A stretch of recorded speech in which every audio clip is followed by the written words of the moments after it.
This is Kevin Conroy, the voice of Batman. This is Lauren Lester, the voice of Robin and Nightwing. And you're listening to the DCAU Review. Hosted by Cal and Liam. Streaming at DCAUreview.com. And on your favorite podcast app. Welcome, everybody, to episode 329 of the DCAU Review. I am one of your hosts, Cal, and with me is Liam, our other host. Liam, we have just finally, for the very first time in the 329 plus episodes of this podcast, completed an entire series, and we did so last month with the series that we all started with way back in December of 2017. So as we talked about last week, it's been a 7-year journey to get here, and somehow despite starting with it first, we also wrapped up with it first, and it having the most episodes, we wrapped up with it. But that's right, we wrapped up with Batman the Animated Series, at least the original run of episodes before it shifted to the new Batman Adventures, which technically is considered season 3 in some people's minds, or in the DVD's minds, but anyway, so with this week's episode, Liam, instead of kicking off a new series or, looking forward to what we're doing next, let's take a look back, a sort of review of all of the Batman the Animated Series reviews that we did, and kind of give us some perspective on why we started the podcast and where we are here, and compare it to some of those other things that inspired the podcast to begin with. Yeah, that's right. So, this is quite a ordeal that we've undertaken over the last 7 years. But here we are. As you mentioned, kind of the origins of our show were that when the 25th anniversary of Batman the Animated Series was coming around back in 2017, every site had their listicles out with ranking all the episodes, or here's the top 10 best or top 10 worst episodes in some cases, and we were just sharing them back and forth and kind of discussing amongst ourselves, no, this episode should be higher, or this episode is way too high, and eventually that spun into us doing a Batman the Animated Series podcast that by the time we were actually launching it had evolved slightly to a full DCAU podcast. And if we had known that meant the Zeta Project at the time, maybe we would have just kept it at a Batman the Animated Series podcast. But hey, here we are. But yes, as mentioned, we have finally finished that original run of 85 episodes of Batman the Animated Series. And we're going to look back on some of our favorites, some of our least favorites. And since that was part of the origins, we're also going to look at some other places on the internet and what they say the best and worst episodes are, and how our personal rankings line up with those. That's right. Yeah. So, not going to lie here. It was a bit of an undertaking trying to find all of our top ranked episodes and trying to figure out whose scores takes precedence over a top ranked episode. And because despite the fact that we agree so often, coming up on identical scores for what we've deemed top picked episodes, or the higher ranking episodes, is not as common as you would think, despite having 85 attempts at doing so.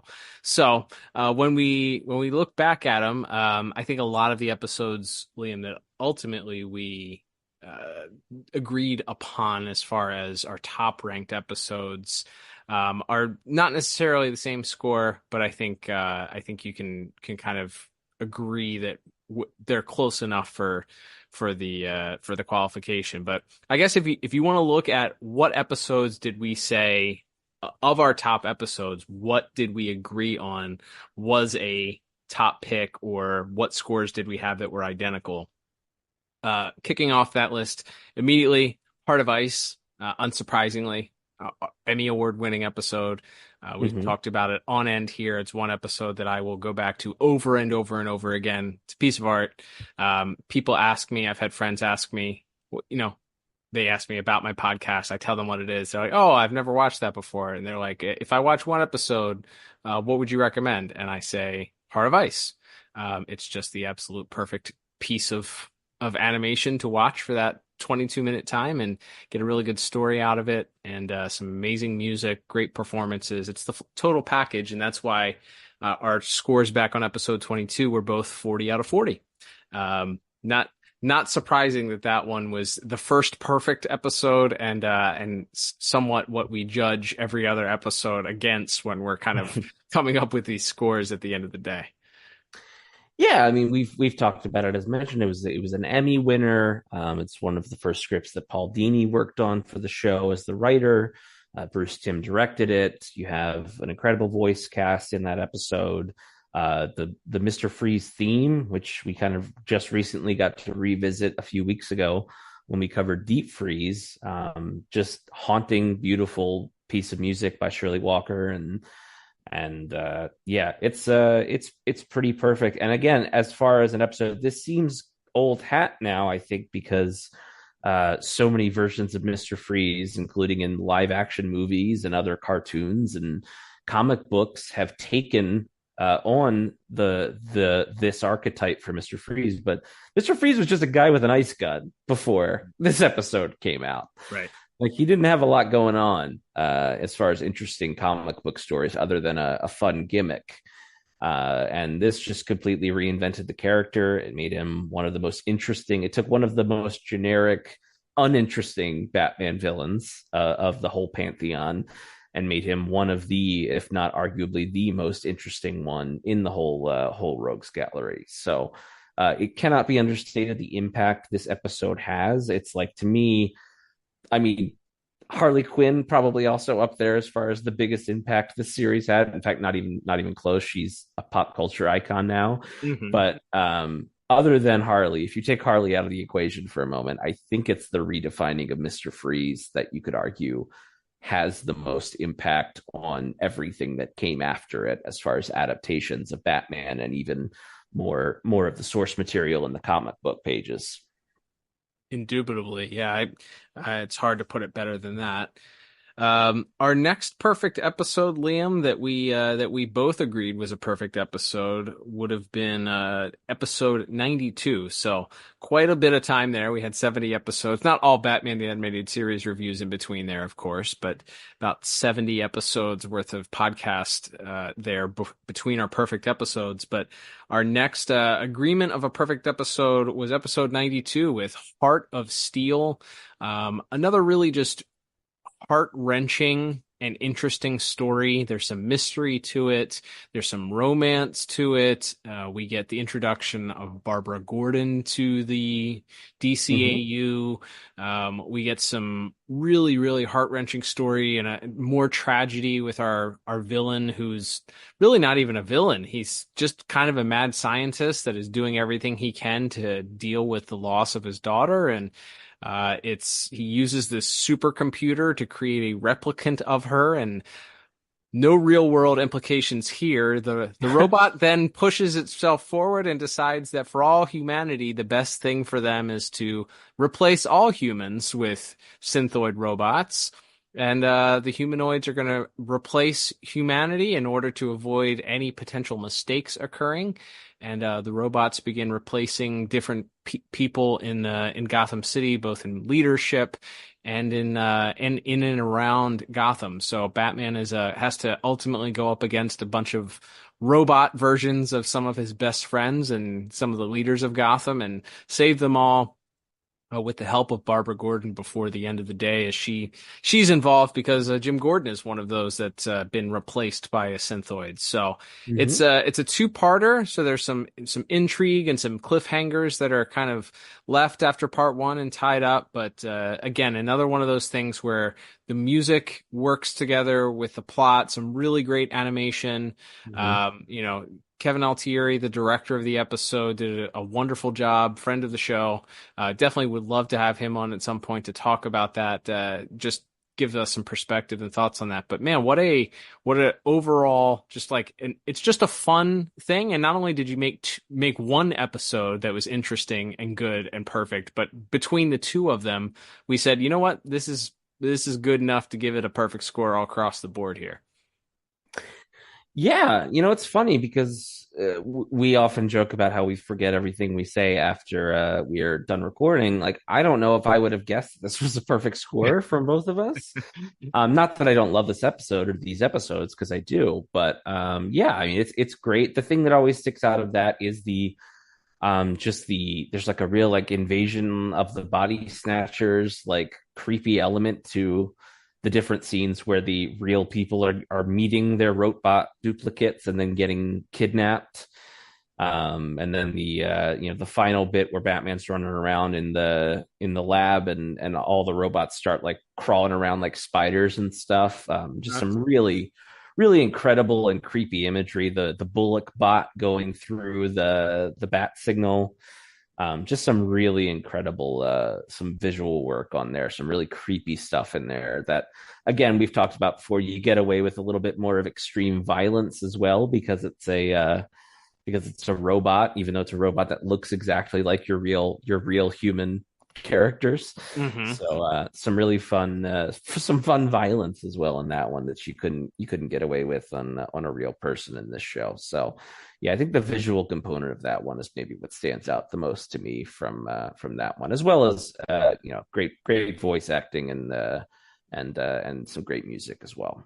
Absolutely. And we would then jump another 109 episodes forward before our next unanimous perfect score. And we weren't alone. We were joined by a very special guest correspondent, that being Jordan Gibson, who, of course, was responsible for the artwork in 2 of the issues of the Batman: The Adventures Continue comic. And, just a lover of all things Batman, the animated series. We had a really fun time reviewing the entire episode with Jordan. And just really unsurprisingly, maybe, since it's a direct sequel to our prior episode, actually maybe it makes it more surprising that the sequel was as good as the prequel. But yeah, we ended up giving perfect 40s across the board. So 3 perfect scores ended up, that's the sole designation of 3 perfect scores on this entire list. So yeah, another one that maybe I didn't remember that we had given such high marks to it, but I think from my recollection, I know a lot of it is that episode is built on the back of the late great Kevin Conroy's performance, not only as our true Batman, but the synthoid Batman that attempts to both kill our Batman and also destroy the city. We have Batman talking with a robot Batman at the end, trying to reason with him recognizing and realizing that if he truly was Batman, that he couldn't do what he was about to do. So we have this struggle between his created nature versus his programming, and who he really is. It's really fascinating. It's a very it's kind of, if you think about it too hard, your mind might hurt a little bit. But that same thing, you brought back some really great music for that. But the performance from Kevin Conroy, I think, is probably what I will always remember about that episode, especially not only the final scene where the countdown is happening on the clock to destroy Gotham, and him coming to grips with the music swell of realizing, he can't be Batman if he's doing this. And then ultimately Alfred and our true Batman, once the robot is defeated at the end, sort of having this conversation about whether or not this robot had a soul. And it's moving. It's giving me chills just thinking about it. I think it's tough to say this, because I think you make a good point that this is technically a sequel.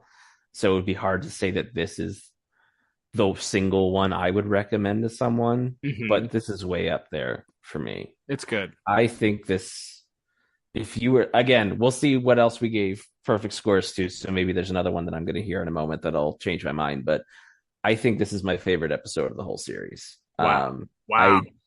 That dichotomy of a Batman duplicate that is built so well that he overrides his own programming to kill and to replace, because Batman would never do that. Batman would never kill. Batman would never take lives.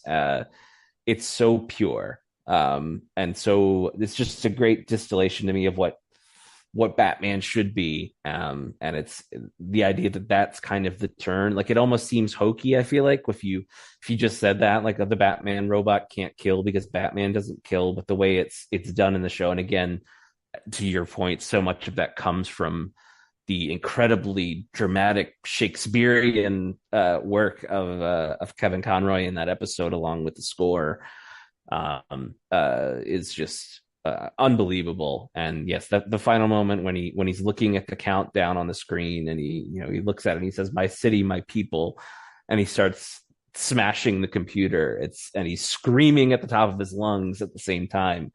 It yeah, it gives me it really makes me emotional to think about it. And it's one of those ones that, especially now, obviously having Kevin Conroy having passed away over the course of the time we've been doing this show, where we almost kind of joke about, like, what else can we say about Kevin Conroy that we haven't already said. But that is one where it just makes you go, whoa.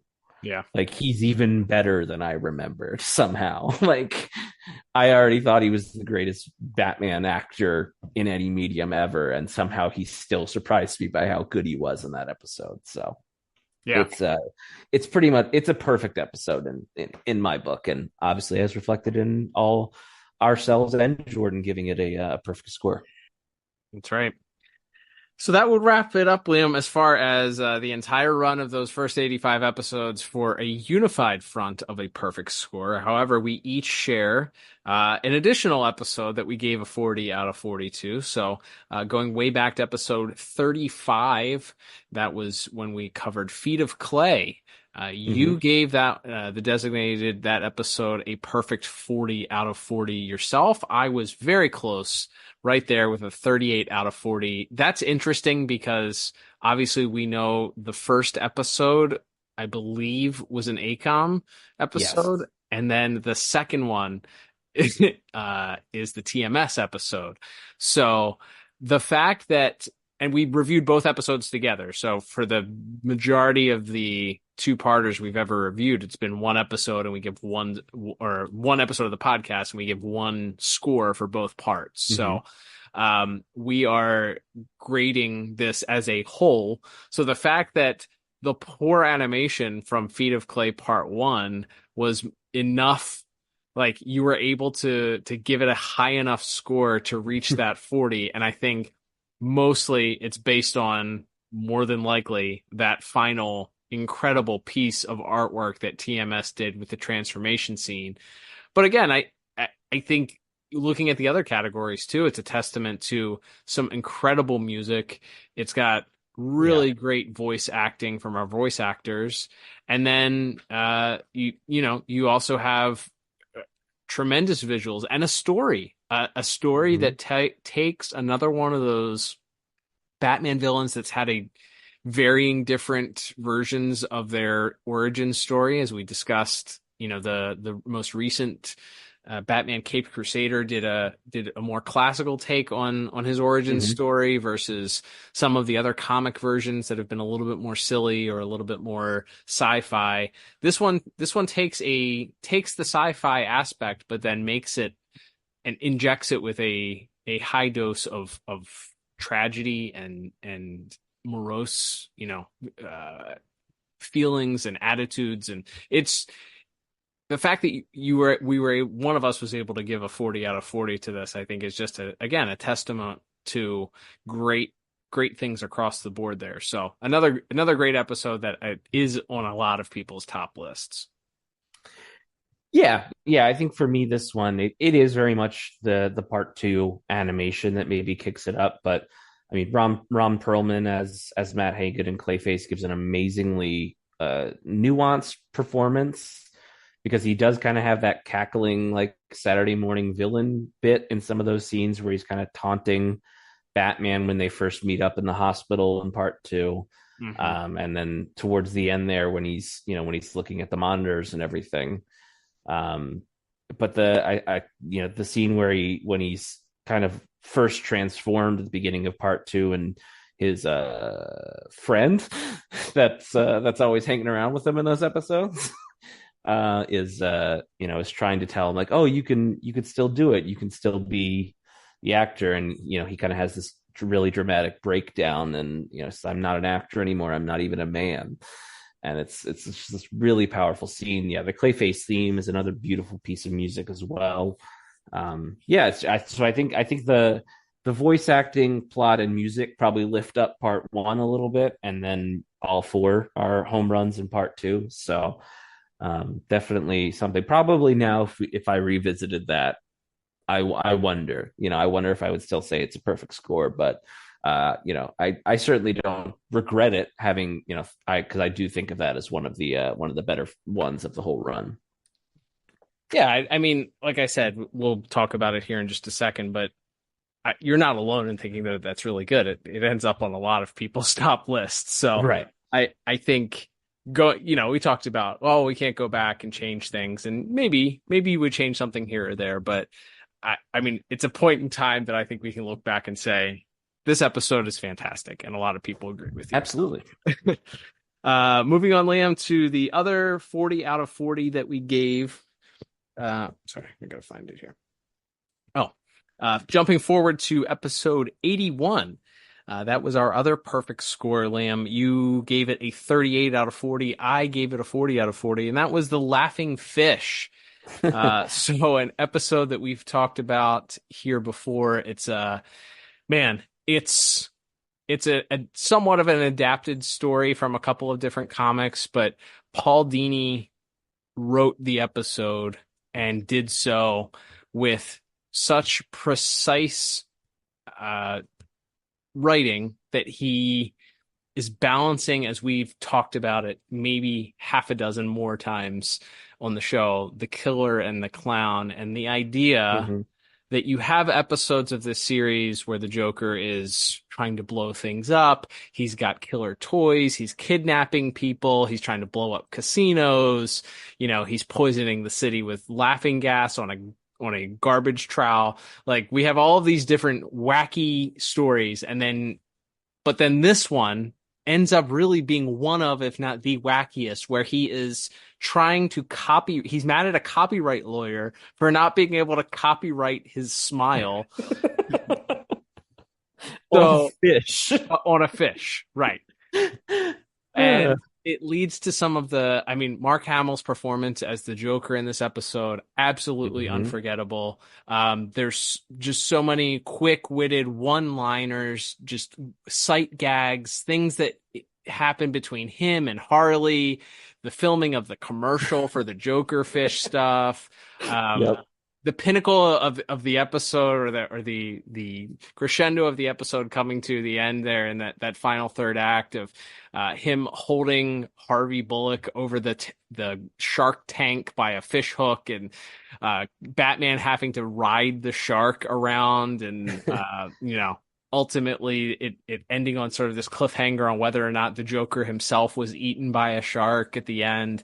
It's so good. It's just, the music is great too, because you have some of the classic Joker theme, but you also have this homage, I would say, to a Jaws-like theme that plays in once they've entered the aquarium where the shark is. I want to go watch it now just talking about it.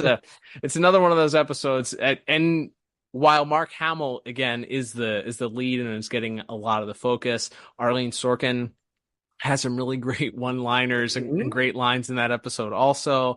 George Zunza, as would go on to play Scarface, the ventriloquist Perry White, but his role as G. Carl Francis, the copyright clerk, is no less iconic, I think, at least in our show's mind.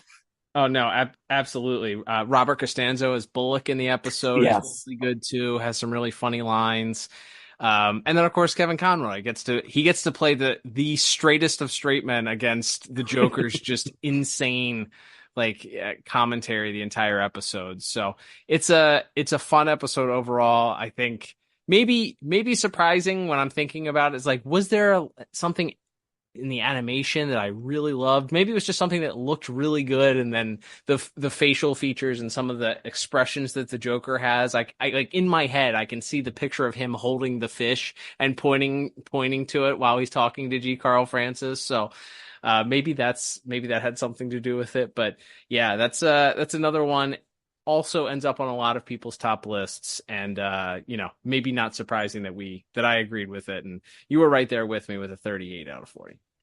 All right, Liam. So from there, what we're going to do now that we've tackled all of our top picks there, our tippy top picks, our perfect episodes, we're going to now just take a look at our near and dear friend, a silent sponsor in the world of the DCAU review, the IMDb, the Internet Movie Database. Not really a sponsor here. They've never given us a dime. We just pretend like they sponsor us sometimes. But the silent partner, the IMDb here, we always give them a shout out at the beginning of our episodes. Ever since probably about halfway through our reviews, we've given the IMDb synopsis for the episode. We mock it at times. We have fun with it. We give it its own rating and ranking. But we turned to the IMDb, the Internet Movie Database, to look at what are the top 5 ranked episodes according to IMDb ratings. And so we'll take a look at those, and then we'll kind of compare our own scores to each of those episodes as we go through here. So we will start, Liam, with number 5 on the list for IMDb. So coming in at number 5 is the episode Perchance to Dream, which comes in with 9 stars even out of 2.7 thousand reviews. So Perchance to Dream, this one, I think maybe when we started was probably one I would have guessed we would have ranked pretty high. I don't know if I had in mind what a perfect episode would be other than maybe Heart of Ice. I think both of us can admit we probably try to come in pretty unbiased. Like, obviously we have episodes that we like, but coming in like, all right, I'm not set on a score when I'm coming in here. I'm going to judge this episode critically. So, but right. With that being said, Perchance to Dream's an interesting one because it's, this whole episode that revolves around what if Bruce Wayne wasn't Batman? What if Bruce Wayne had everything he ever wanted? What if he was happy? What if he actually got to be a happy adult with a normal life? And would he be satisfied with that? And we learn ultimately the answer is no. He's not happy with that. And he has to get to the bottom of just why there is a Batman, but it isn't him. Yeah, it's a fun episode because they kind of there's like a very brief cold open to that one, but you don't really know what's going on. He wakes up in his bed after chasing some nondescript bad guys the night before, and he's trying to piece together what happens. And then his parents walk in, and he goes to work, and he meets his fiance, who's Selena Kyle, and then he sees Batman, which I always think is an interesting part of that. The idea of like, even within his fantasy, there is a Batman. There is a guy out there doing what needs to be done theoretically in this fantasy. But because it's not him, he knows it's not right. Like, there's just something gnawing at him that he can't quite to give apart. Of course, yes, as the reveal comes pretty late in the episode that it's a Mad Hatter plot to keep him out of his hair. It becomes a really interesting episode in what he is willing to give up in what he is leaving behind in this fantasy world in order to go back to a life that is kind of filled with tragedy. Obviously, now talking about it in this way, it's like, oh, it's kind of for the man who has everything, which that's one of my favorite episodes of Justice League Unlimited, so maybe that's what attracts me to this episode as well. I do think it's a fun episode. I feel like we saw it a lot growing up, so maybe it didn't seem as special. So I certainly still like it, and if memory serves, we still gave it pretty decently high scores. It looks like a 36 for me and a 34 for you. So it's not as if we didn't like the episode, but I think it's a good episode. the revelation being a Mad Hatter thing is interesting, and the idea that he tried to give Batman his perfect fantasy just so he would stay out of his way, because he was tired of him interfering with his plans to make a girl marry him or whatever. Right.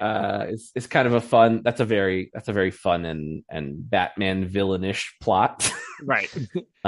So yeah, there's some, and again, I think it comes down to, really, it's like a performance, not dual. It's a three-pronged performance from Kevin Conroy playing Bruce, playing the fake Batman within the dream world, and also playing Thomas Wayne in that episode. Right. So another great job for him. Roddy McDowall as Mad Hatter also gets some shine, and it is a fun episode. Ephraim Zimbalist Jr. also has some pretty funny moments as Dream Alfred as well. So there's some fun to be had across that episode. Yeah, agreed. Our scores are nothing to sneeze at. It seems like obviously it didn't make our top 5 episodes, but it's still pretty high ranked. So I wouldn't necessarily say that we disagree that it's a good episode. So it's certainly not an egregious. We wouldn't pull out the disagreement alarm, I'd say, for this one. So I think it's more than acceptable to say that this could be in the top 5. Moving on, Liam, we just talked about it, but number 4 on IMDb's, which I would dare say that this is too low, but hey, it's a subjective list here. Batman the Animated Series, episode number 4 here on IMDb's top 5 episodes, according to rating, is Heart of Ice, which gets the same amount of stars, 9 stars out of 10 and 4.3 thousand rankings for this one. So nearly double the amount of people have rated this episode. So 9 stars for Heart of Ice. We just talked about it. It's a piece of art. I think it's the episode, if you're going to point to one to watch, and I would argue it's number 1 or number 2. So my only nitpicking here is this is too low on the list. Fair. Number 3, Liam, is going to be Two-Face Part 1. So again, we reviewed Two-Face as a single episode, so gave it a single score versus IMDb's rating episodes Part 1 and Part 2 separately. But Two-Face Part 1 comes in at number 3 with 9.1 stars out of 4.1 thousand ratings. So this one, another one of those episodes, maybe the trifecta of tragic Batman villains here, if we're talking about a trinity of BTAS tragedies.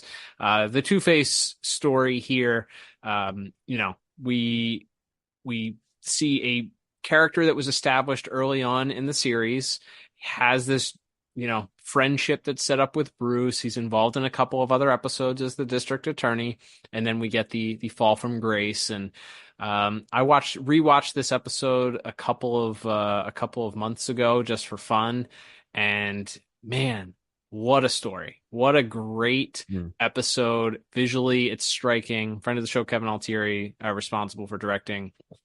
The reveal at the end of Part 1, once he's gone through this accident, just the unraveling of the Harvey Dent character, who really, in this world, he didn't do anything wrong. In fact, he's standing up to the bad guys. He's being blackmailed because of his mental struggles, and because of the stigma and everything that comes along with that, he's trying to go and essentially stand up to the bully. And in the process of standing up to the bully, he gets, disfigured, and ultimately the rest of his life is spent trying to exact revenge on both the person that did it, and then basically just doing crime.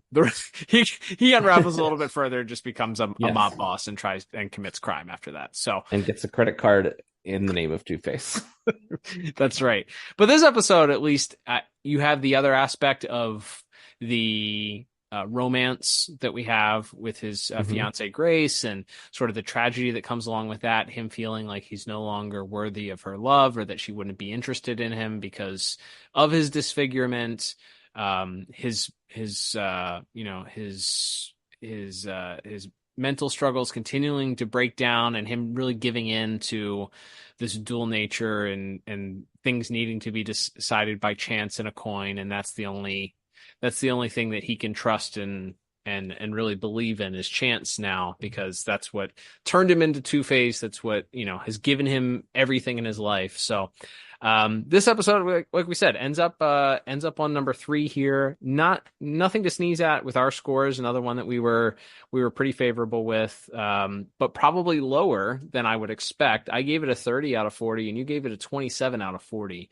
So this was early on in the podcast, episode 10, so way back there, and I think we've talked about it at some point, that we were a little hesitant probably at the beginning, like, oh, well, this can't possibly be, a 35 or 40. Not to excuse whether or not we would go back and change it. Our scores are our scores, but we were probably a little bit more conservative at the beginning. I know I was, and I know you said you were, as far as giving out higher scores for things. So maybe one we'd like to have back, but maybe a miscarriage of justice there on our part.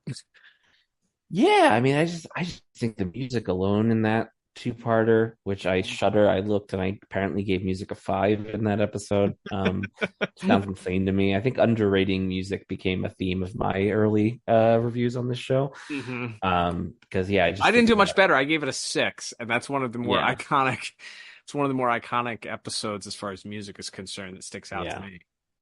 For sure. I do think at least part 2 is an ACOM, so that does that maybe does bring it down a little bit. But I think that episode is just it's so strong. Again, incredible script for both. This is for both parts, and then really interesting that the sort of personal guilt that Bruce Batman feels for letting his friend get injured in the line of duty, that he couldn't save him, and how that he has the dream sequence where that sort of represents his ongoing guilt of the people he can't save, and the sort of underlying guilt that Batman has for not being able to save everyone, even though you can logically say I can't save everyone, but in his heart of hearts, that's a failing to him.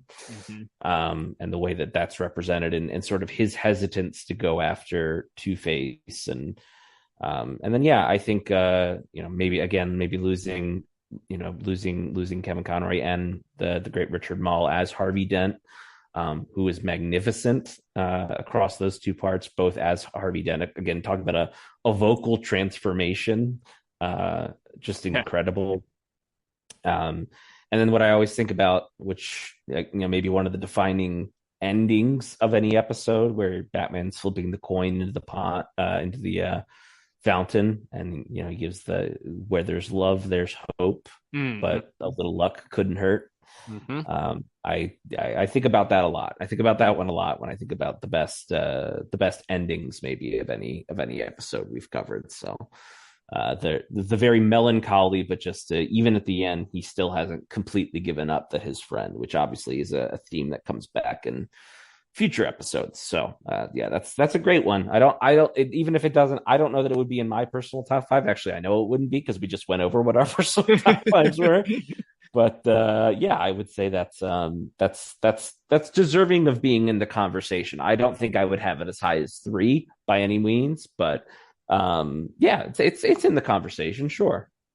It might end up being on my on another little bit that we'll cover here in a second here when it comes down to it. But let's move on to our number 2, Liam, on the list of the top 5 ranked IMDb episodes.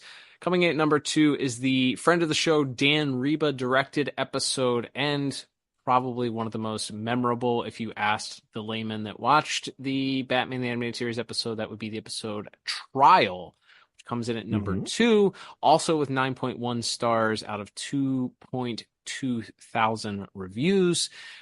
This one, Liam, I feel like it's got to show up on lists just because of the fun factor. It's Batman trapped in Arkham Asylum. You have almost every single villain in the episode interacting together. Maybe one of 2 or 3 episodes where that occurred in that original run.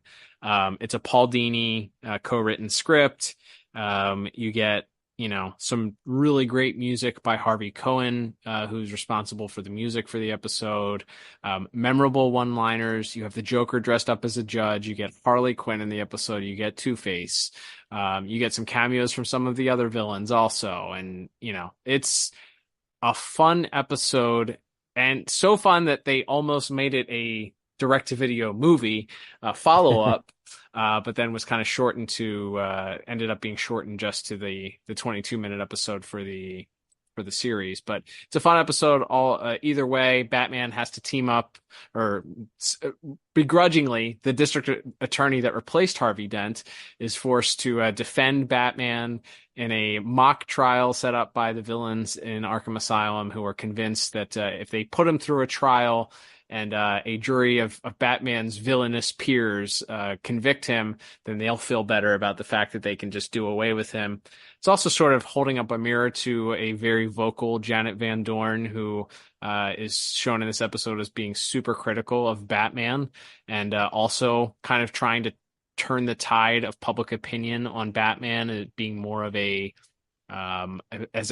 cause for all of the creations of his own rogues gallery. A lot of the Reddit the Redditors could probably identify with her stance there, but it's interesting because at the end of the day, they all, not only she but the villains themselves, sort of come to the conclusion that they're responsible for their own madness, and they would be doing this whether or not Batman existed or not. So Batman really can't be found guilty, even though they then try and kill him anyway. So yeah, this is a really good episode. It's a fun one to look back on. Our scores, again, another one of those where maybe a point up here, a point up there. Our music scores weren't as high as I assumed that they would have been for somebody having that many villains in it, but maybe we were critical that they didn't squeeze all the villain themes in for the episode. But we ended up both settling on a 35 out of 40 for that episode. So still really good, just didn't quite crack our top 5. So I don't think there's an argument to be made here that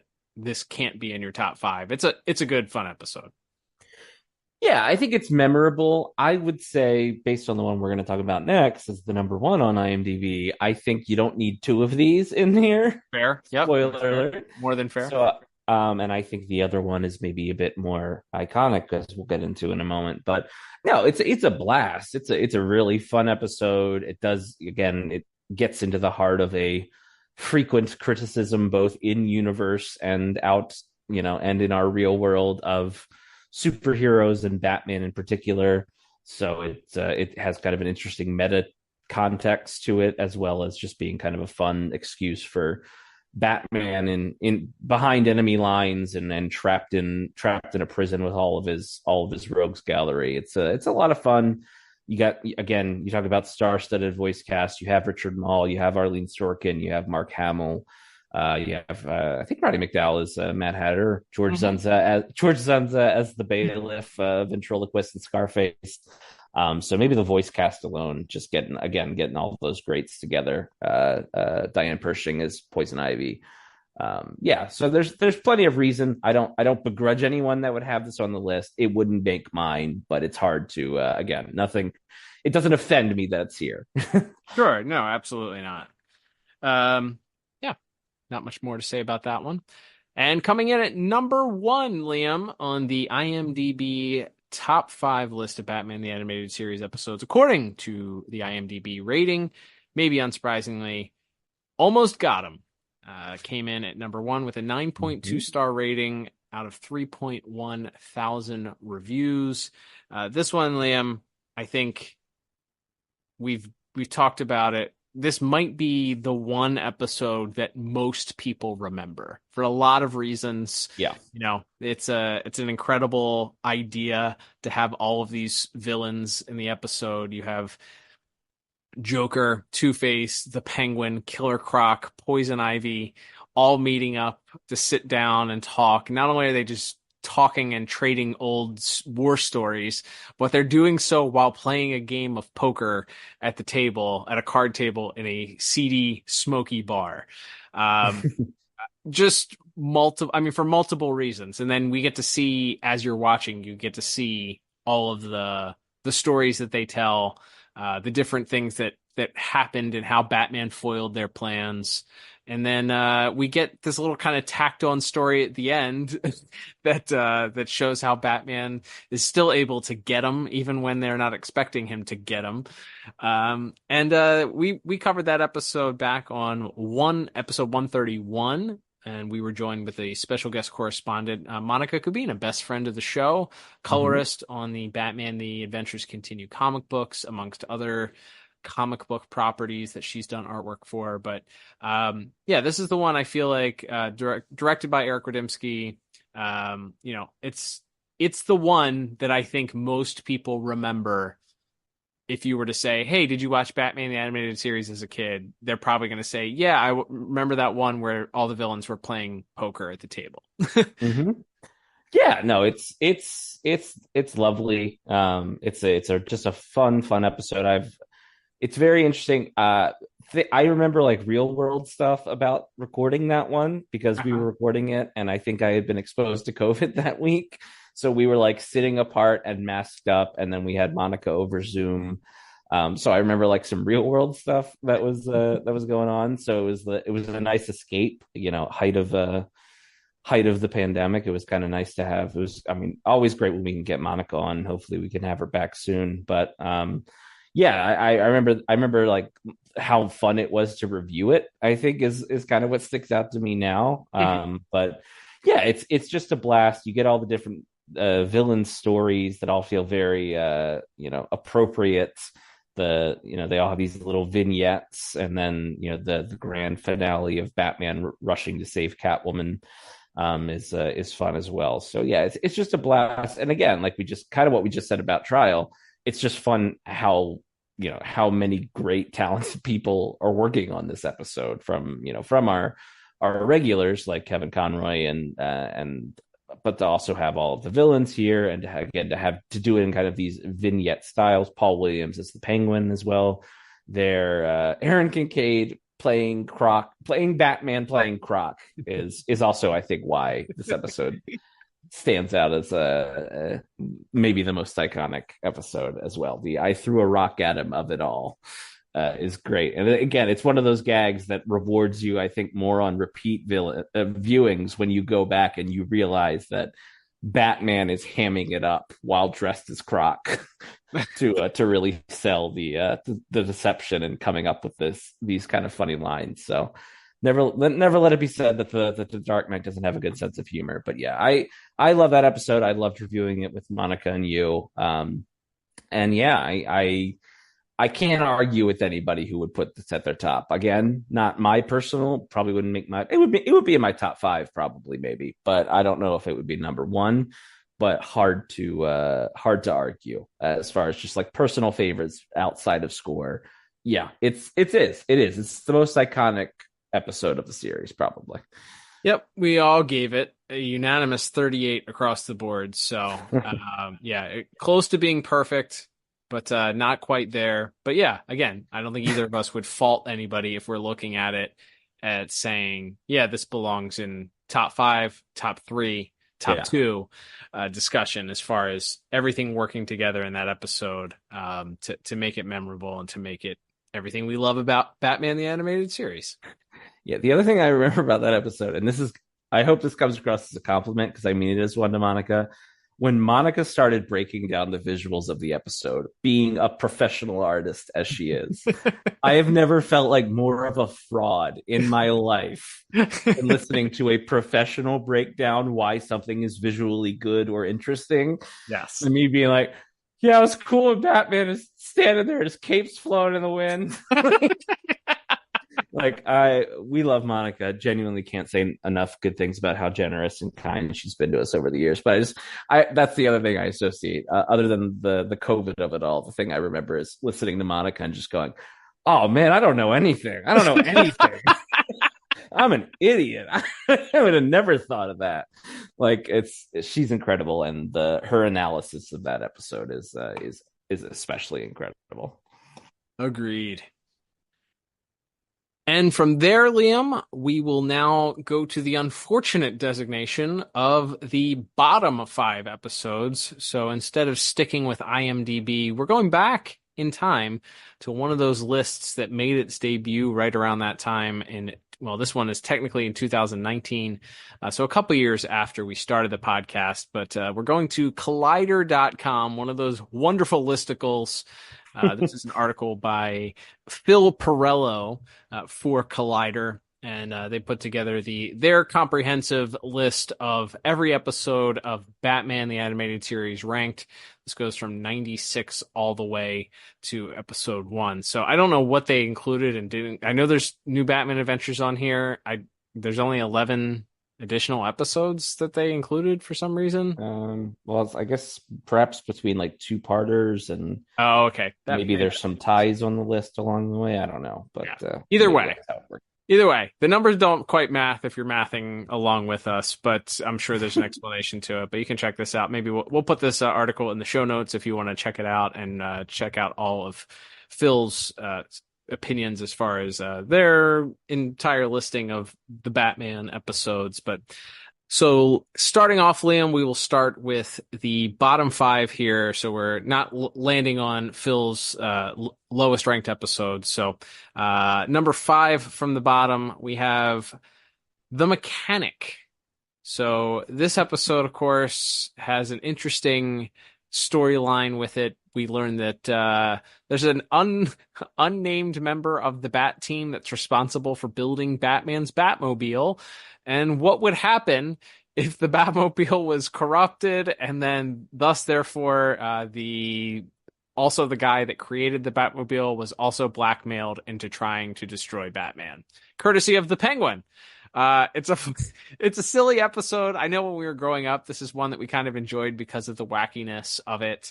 The Penguin gets to do that thing that he does in in Batman Returns, where he controls the Batmobile by remote, and while Batman is stuck inside of it. It's a Batman and Robin episode, so there's that. Robin co-stars in the episode. It's a little bit silly on the surface, according to Paul. Paul didn't like it because the only fun thing was that the flashbacks showed how Batman started or got the car to begin with, this version of the episode. But he calls it very mixed and at times poorly animated for the rest of the episode. So what were our rankings for that episode? Yeah, so you gave it a 30 out of 40, and I gave it a 27 out of 40. So not a home run in our estimation, at least based on our score, but not. I don't think this belongs near the bottom 5. I think there are. Maybe we'll see what else is in this bottom 5, but I can. This would not be in my my bottom 5 list. Well, it was. Yeah, it was not in our bottom 5. I don't think it's interesting enough to me. This is if anything kind of like just boring bad, not interestingly bad or insultingly bad. Sure. Like maybe a couple of the ones we're going to talk about here are. So that's I would say disagree on this one, just because I don't think it's memorable enough to be to make it on to the worst of the worst. This would be, somewhere in the middle in my estimation. It feels sort of like a comic that you would have seen in like the 80s run, where they introduced this like side character that had never ever been like in any of the Batman lore before, and they sort of try and set it up where he's going to be a character, but then he's just never heard of from ever again. Like you never hear about Earl Cooper and the Batmobile working on the Batmobile for the rest of the series. He never makes a cameo at any other point. So I understand it does feel sort of like a weird side quest and this weird introduction of a character that you've never seen before and never see again. And his daughter and the Penguin blackmails him into jerry-rigging the Batmobile to be remote controlled. But there's at least some fun, and Batman being a detective and Robin's there, and they kind of have to figure out what's going on and why the Batmobile's on the fritz. But it's not terrible. It's just kind of middle of the road based on our scores there. Almost good based on my score. Yeah. All right. And then number 4 from the bottom here, Liam, we have coming in another one that I remember vividly. Obviously it was not this list because this list has a date of 2019. Maybe it was updated since then and has an updated date, but I remember vividly this one being consistently on the worst ranked episodes, and I think my thought was, that's because whoever made that list doesn't understand Batman or doesn't understand the brilliance of this episode. So that's the episode, The Cape and Cowl Conspiracy, which of course features this guy who decides he wants Batman's cowl. He puts this other guy who's famous for creating traps. He's kind of like a bounty hunter trap setter. Kind of a Saw before there was Saw. He creates death traps in order to blackmail people into doing things for whoever has hired him. So Wormwood sets up this trap that he's going to get Batman's cowl, and Batman has to escape several different traps. It's actually based on a Detective Comics number 450 story written by Elliot Maggin. So it's, according to Paul, he says it's overly plotted that finds Batman engaging in a long con. Oh, wait, is that the right one? Yeah, he doesn't even have engaging in a long con to trick Riddler into confessing to a crime that he does not warrant such an elaborate ruse. It's not the Riddler. It's Josiah Wormwood. Correct. He does do riddles.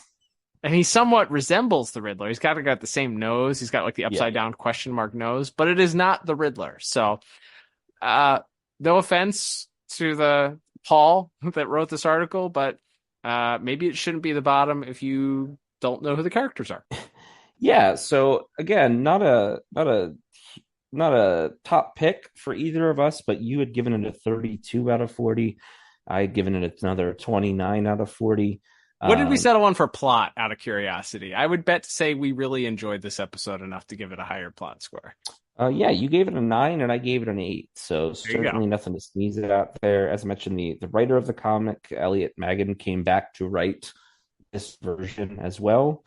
Yeah, I remember this episode being fun. Some of the different death traps are fun. And also that's like the Riddler doesn't really do death traps in the other episodes. So other than the fact that he uses like the riddles to like lure him to wherever the trap is, I wouldn't really say it's that Riddlery either. I guess using riddles is kind of Riddlery. But no, I like this episode. You have Bud Cort, who would go on to voice Toyman and Superman.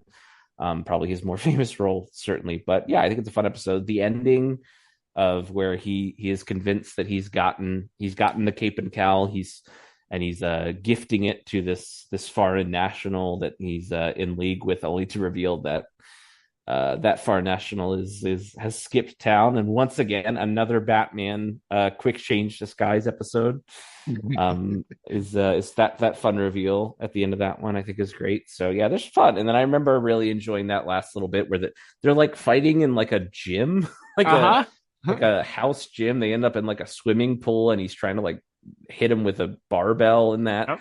Like it's a really interesting environment for a final fight too. I don't know. I like that one. It's again, it wouldn't be anywhere near the top of my list, but it certainly would not be in my bottom 5 either. But I remember us loving that Batman also wore a mask under his mask. his little bandana thing that he wears underneath his ninja mask under his cape and cowl mask. Although of course he did it on purpose because he was aware of the whole conspiracy here. I don't know if he wears one, to be determined if he wore one all the time. Probably not, based on some of the other episodes where he has his cowl removed. Yeah. Moving on, Liam, to the next episode on the list here. One that I think that wouldn't fall into our bottom 5, but I think if you would ask me, it probably would have, and that would have been Moon of the Wolf. So Paul's description says, Batman versus a wolf man, Batman versus a wolf man. Fans remember this episode for primarily 2 things. Batman fights a werewolf, which, isn't the worst thing ever, and that cheesy AF guitar stinger whenever our werewolf is on the scene, which is in the running for the worst thing ever. Trivia writer Len Wein adapted his own comic for this story.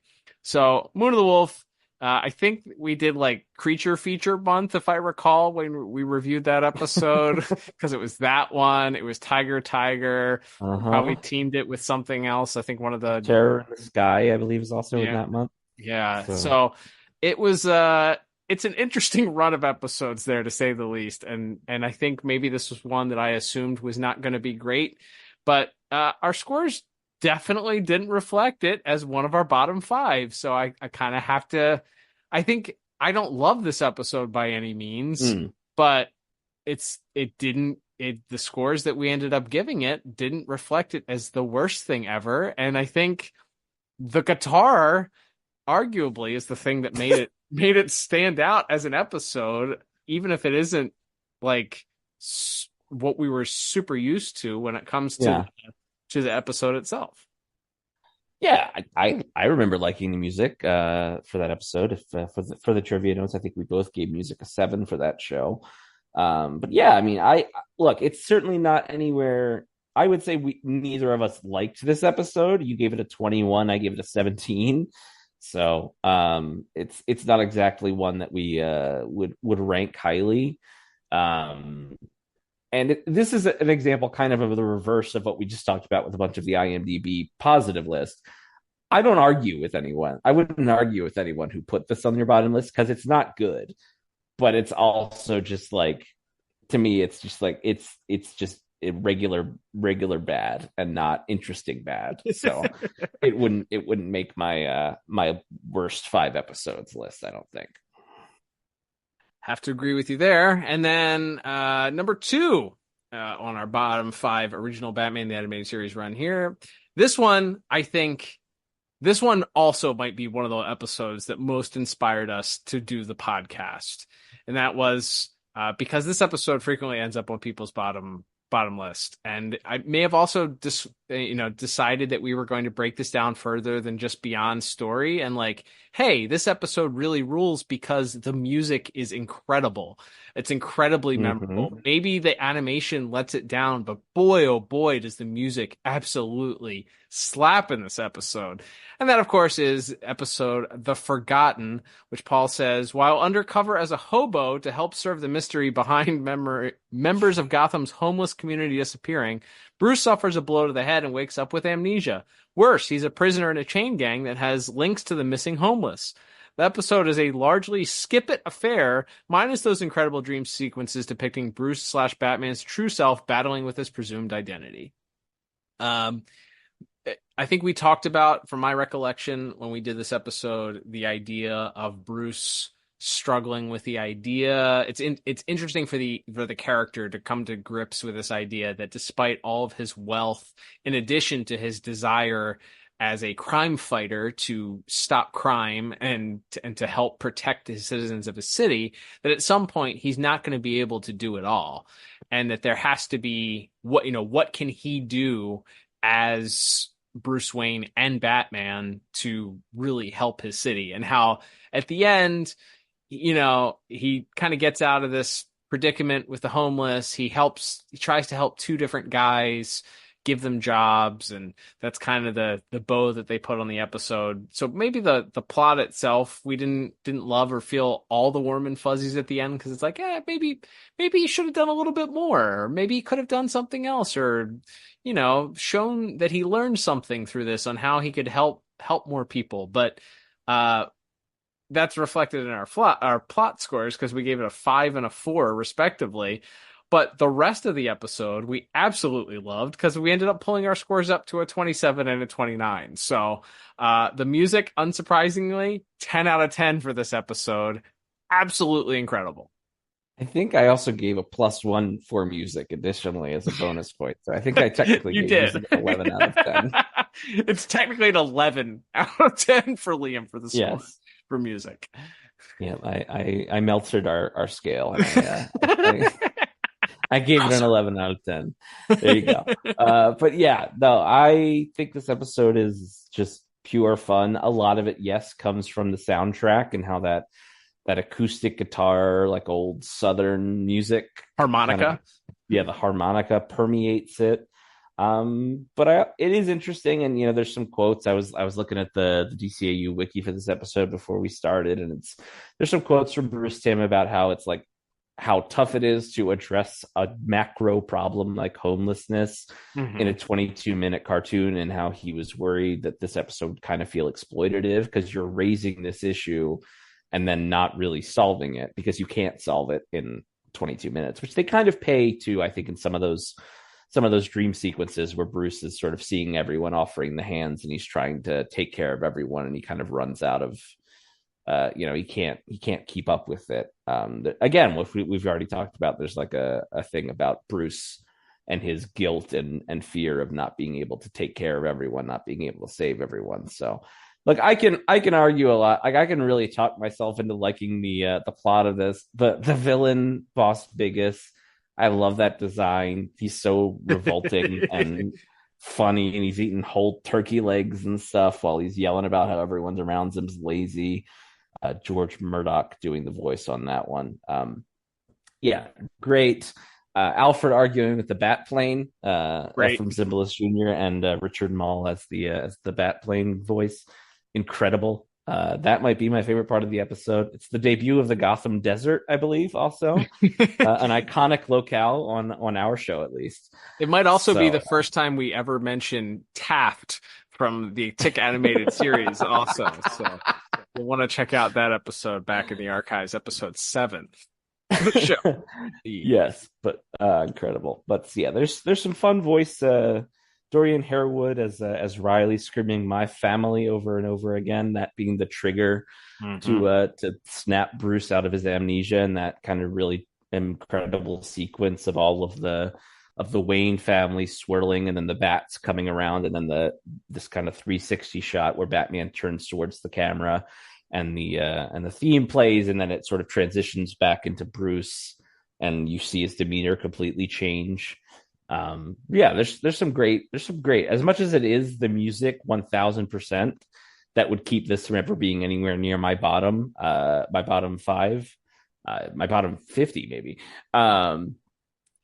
I do think there are some really fun moments for voice acting, and even again, I think just as a general plot of looking at Batman's gift. Again, to pay lip service to what Bruce Timm was saying, it is true though. At the end, it's like, well, he gives those 2 guys jobs, but yeah, homelessness is still a problem, and I don't disagree that that's probably that is a tough topic to tackle in a 22-minute cartoon. That's a lot of twos, a lot of T's. But yeah, I think they do a better job than maybe people give it credit for. And again, just listen to the music. You listen to the music and tell me that's the second worst episode of the whole series. I just couldn't be me. That is fair. And then wrapping things up, Liam, the bottom list here, the worst episode ranked on Collider's 2019 listing of the worst to best Batman episodes of all time by Mr. Phil Perillo.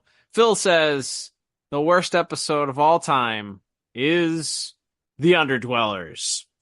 Phil says, the one where Batman goes into the sewers to stop an annoying villain with too many pet alligators who is also running a child slave ring. It's a shoulder shrug meh of an episode that you can't believe made it through production, let alone past the pitch stage. Honestly, even though it technically does not rank as our lowest rated episode of the entire Batman the Animated Series run, according to ratings, which we're going to discuss here in a second, it would be the bottom of the barrel for me. It is awful. We have somehow reviewed this episode twice on the podcast because our listeners are funny first. The episode that broke or that is the reason why I will never ask for a specific episode in a poll again. We will let our listeners pick a show for us to review, but we will not let them pick the episode anymore. Correct. Because I will not. This will not happen again. Democracy has failed us, is what we've learned. That's right. Is what we learned. We have seized the means of polls production, and we will not be allowing any individual episodes to be picked by our listeners going forward. we can't trust them with that sort of power. That's right. Yeah. Liam, this episode is garbage. We've talked about it twice. We've discussed how, yeah, I agree with Phil here. Like how this episode made it past the pitch stage. Why an episode featuring a guy who has a gang of slave children, even in 1992, that feels like just like a bad thing. Like, and now you flash forward some 30 plus years later on, and it's even worse. It's just not good. It's not a good plot point. It shouldn't ever be. It's bad. It's in our bottom 5 episodes of the show. Yeah, it's not a good episode. The only thing that is the least redeemable about it is when Batman fights giant alligators, I think. That might be the most memorable thing about it. But I guess the subplot of Alfred chasing the mute slave child around Wayne Manor. It's just a weird episode. It's not good. There are implications of what he's doing to the children that I feel like are under the surface of that episode. Yep.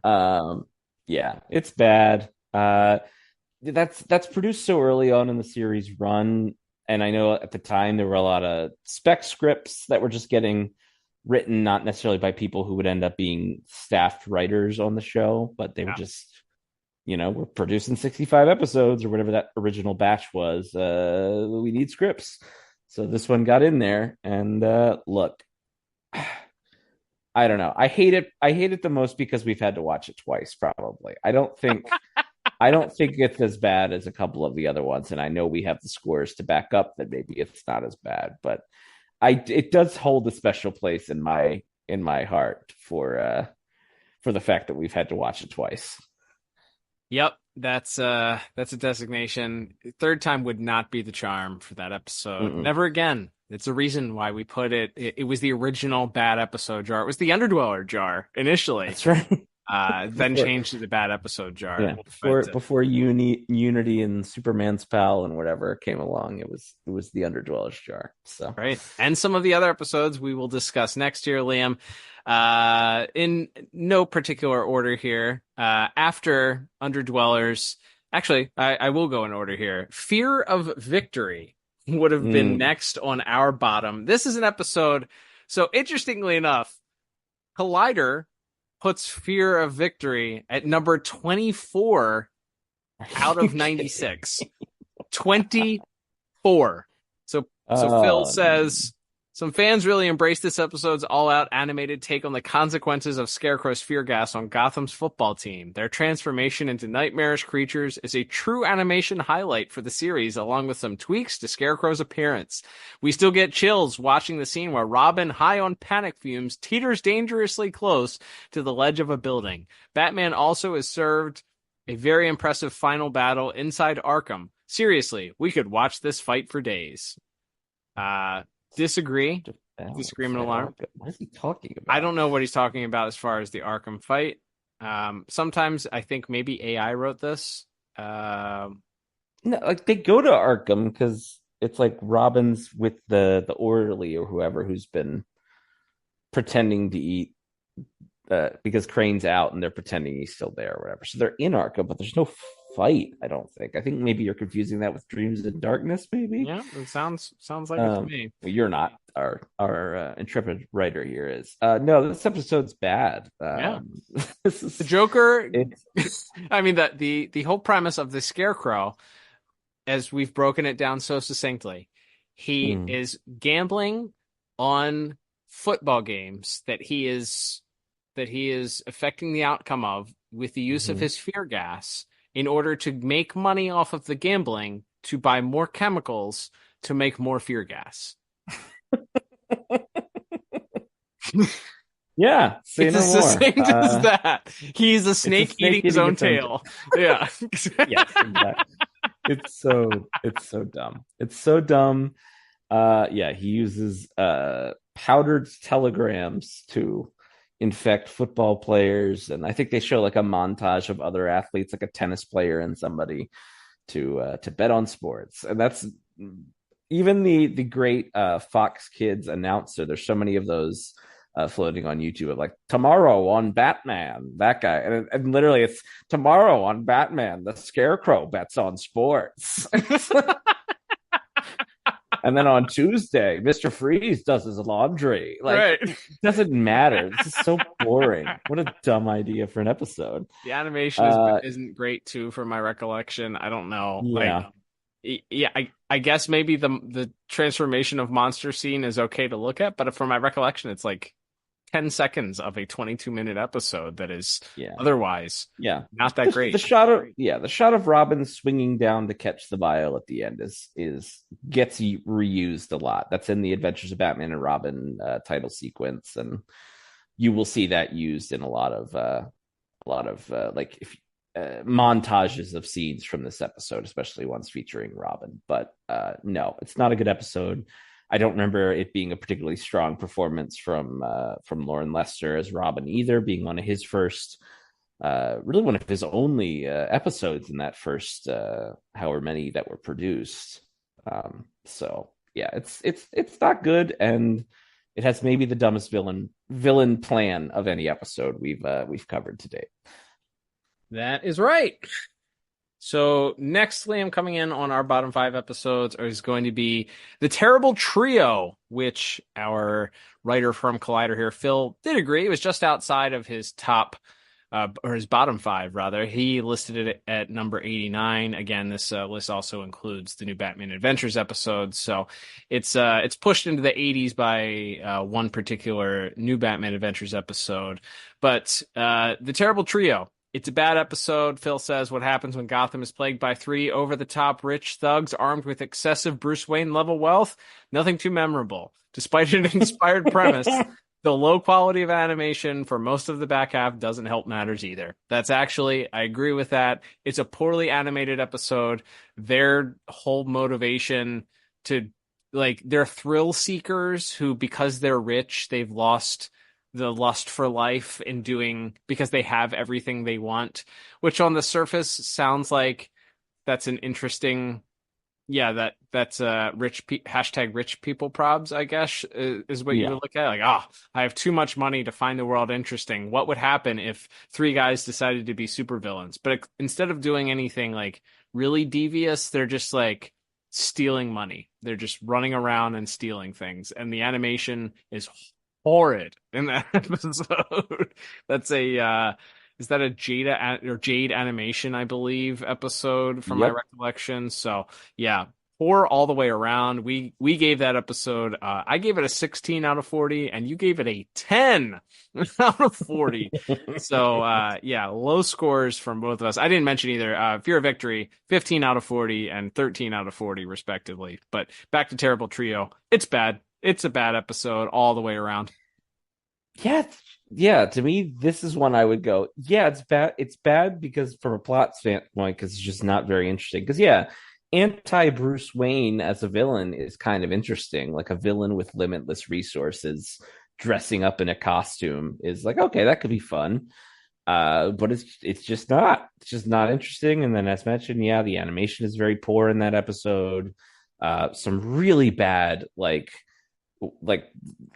there's some Robin in that first scene. I keep the screen gaps on my phone because they make me laugh. He's like so squat and wide in some shots. Like it's a weird looking episode. A lot of people are off model.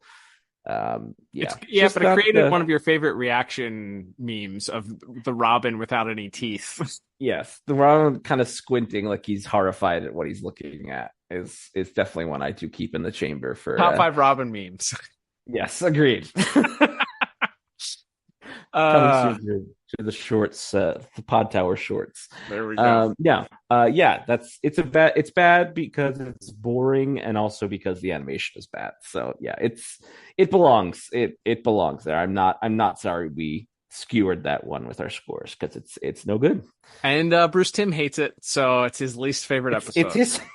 He claims it's the worst episode in all of the DCAU, not just Batman or this was pretty far along when he said that. So that's high praise or low Low, Low, the high opposite of praise. praise. Exactly. Moving on, Liam, our next episode here, it's we're getting to some single digits here. And this one, I remember this episode being maybe one of the very first episodes where we were just unabashedly honest and we were so angry about this episode. The score disparity, honestly, is funny now looking at it. I by no means love the episode, but I'm sure there's many episodes that are in this general vicinity of the teens.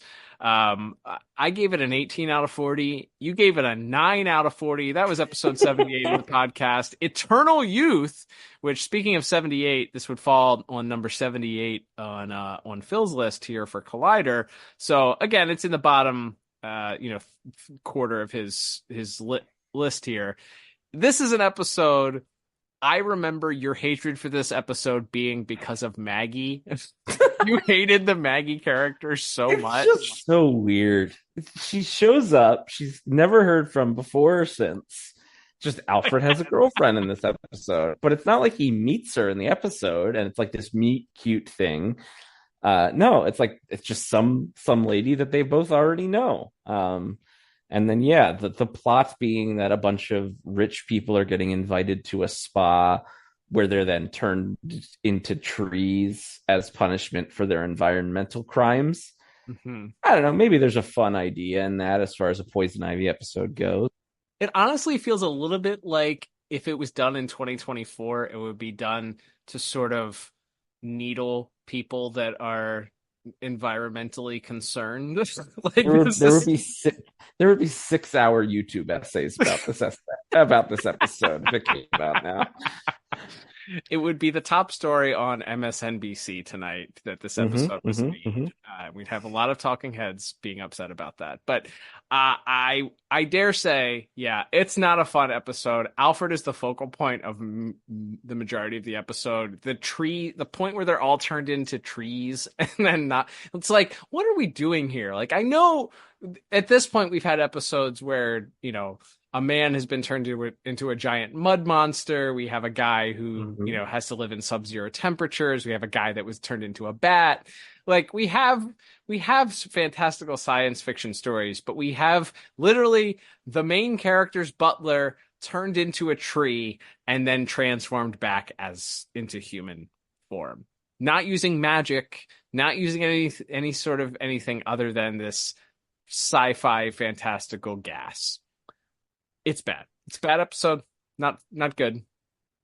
In the bottom. Yeah, I can't add much. I can't add much to that. It's rough. It's a rough going. Just no fun. All right, Liam. So that would bring us to our bottom episode overall. Our worst ranked episode of Batman the Animated Series. That was episode 91 of the podcast. We were in sync with this episode. We both gave it the exact same score. The only episode of Batman the Animated Series for the DCAU review where we both gave it a single-digit score. And in fact, it was the same exact single-digit score.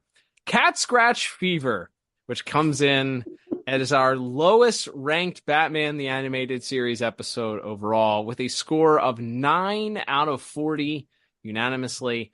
This episode falls on number 85 on the list for Collider. Let's read Phil's description here. Selena Kyle goes full Catwoman on the wealthy and problematic Roland Daggett's latest scheme, which involves infecting stray cats with a virus that only his company has the cure for. As rainy day diversions go, you could do worse. Disagree. First of all, I didn't even remember that that's what they were doing. It might not be because colliders. We've seen other descriptions not be accurate here. That's true. I thought they were just like testing something, and it was making cats sick. Like it was like an animal testing firm for like cosmetics or something. Yeah, that seems more on board with it, but which is why a Catwoman would be mad about it because they take ISIS or whatever. But regardless of whatever that is, I'm not going to go back and check. So it's bad. It's a dumb episode. Like plot wise, it's not very interesting. Like the big climactic thing is Batman like fights a guy on a frozen pond. at one point. I think it might be the first Dr. Milo episode. I guess he's vaguely relevant, but no, it's not very interesting. And then yeah, it's an ACOM episode. It's the episode that, according to Bruce Timm, got ACOM Studios fired from the series. Even though they had a few more in production that would air later, it was this one that caused them to no longer be used in the back half of the series, just because of how poor it is. They had to retake, whole chunks of the episode. It was so unusable. So, yeah, and when you're watching it with that knowledge, you go, "This was the better version." It's rough. It's rough. It's just not a good episode. Can we need to discuss I'm dying here reading the actual scores that we gave this. Plot, Liam 1 out of 10, Cal 0 out of 10. Voice acting, Cal 4 out of 10, Liam 3 out of 10. Music, Cal 6 out of 10, Liam 6 out of 10. Visuals and animation, Cal 0 out of 10, Liam 0 out of 10. Negative bonus point, Liam -1, ACOM Studios. Cal -1, still canon.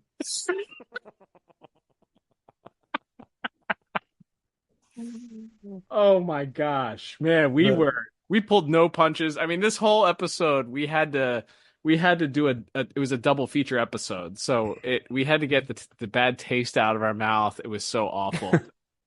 Yeah, it's bad all across the board there. Let the scores speak for themselves. I regret nothing when it comes to this. Yeah, no, it was bad.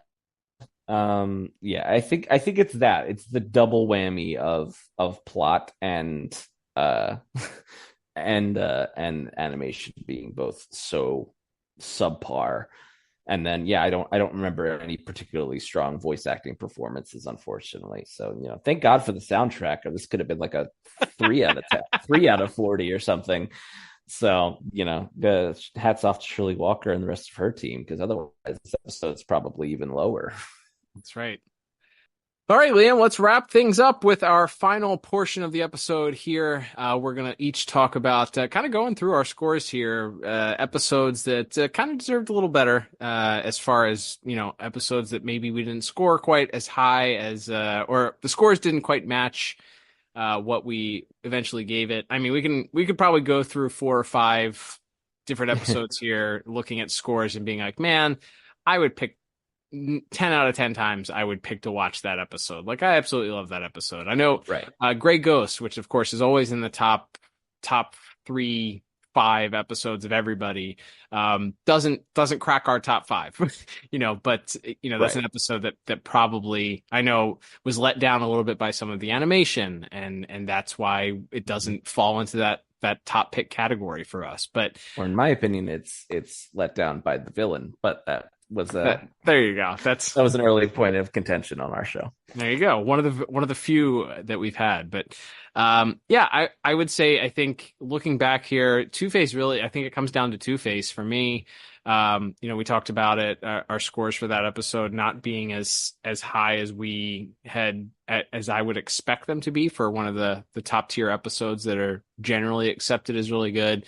We talked about animation letting down part 2 as being probably one of the reasons there. But as far as the tragic villain stories, it's one of the big 3 that this series tells. And like I said, I watched that episode I revisited it before we reviewed Second Chance a few months ago, and was just blown away by what an incredible story it tells. Some of that animation in part 1 is really, really great, and the vocal performances and the music. It deserves a better score in my heart versus what we eventually gave it, I guess. What about you?